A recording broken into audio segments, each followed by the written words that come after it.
మన రక్షకుడు జీవాధిపతి అయిన యేసు పరిశుద్ధ దివ్యమైనటువంటి నామంలో మీ అందరికీ నా హృదయపూర్వకమైన వందనాలు. ఈ దినము లేఖన భాగము కీర్తనల గ్రంథము 20వ అధ్యాయము 4వ వచనము. నీ కోరికను సిద్ధింపజేసి నీ ఆలోచన యావత్తును సఫలపరుసును గాక అనే లేఖన భాగాన్ని మనం చూస్తుంటున్నాము. మనము ఈ భూలోకంలో జీవిస్తున్నాము కాబట్టి ప్రతి ఒక్కరికి కోరికలు ఉంటాయి. ఆ కోరికలు ఏమైతే ఉంటున్నాయో శరీరానుసారమైనటువంటి కోరికలు కాదు, ఆత్మానుసారమైనటువంటి కోరికలు ఏమైతే ఉంటున్నాయో ఆ కోరికలను దేవుని యొద్ద పెట్టి మనము ప్రార్థించినట్లయితే మన కోరికలను ఆయన సిద్ధింపచేస్తాడు. తర్వాత నీ ఆలోచన యావత్తును సఫలపరుసునుగాక. మన కోరికలను సిద్ధింపజేస్తాడు, మన ఆలోచనలు కూడా సఫలము చేస్తాడు.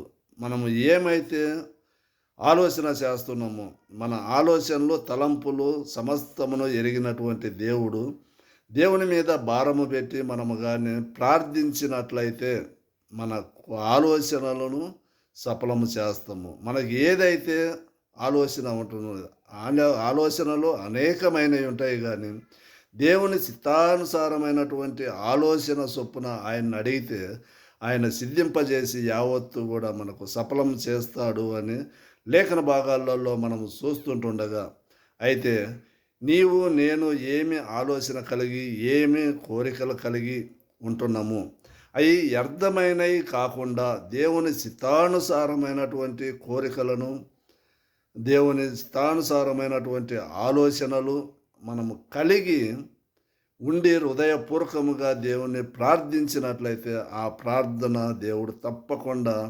ఆలకిస్తాడు, దాన్ని సిద్ధింపజేస్తాడు అని మనము లేఖన భాగాలలో చూస్తుంటున్నాము. అందుకే అడుగుడి మీకు ఇవ్వబడును, ఎదకుడి మీకు దొరుకును, తట్టుడి తెరవబడును అని మనము మత్తయి రాసిన సువార్త 7వ అధ్యాయము 7వ వచనములు. అయితే మనము ఎదకమన్నాడు, తట్టమన్నాడు, అడుగుమన్నాడు. అయితే మనము దురుద్దేశ్యముతో అడగకుండా మనము ఆయన చిత్తానుసారముగా మనము అడగాలి. అప్పుడు దేవుడు అనుగ్రహిస్తాడు. చాలా మంది ఏంటంటే దురుద్దేశముతో అడిగే వాళ్ళు ఉంటున్నారు కాబట్టి ఏమీ కూడా పొందుకోలేకపోతున్నాడు. దేవుడు పక్షపాతి కాదు, ఎన్నటికి నమ్మదగిన దేవుడు. మన కోరికలను మన ఆలోచనలను తప్పకుండా దేవుడు వింటాడు, ఆయన ఉత్తరం ఇస్తాడు అని మనం చూస్తుంటున్నాము. వందనాలు.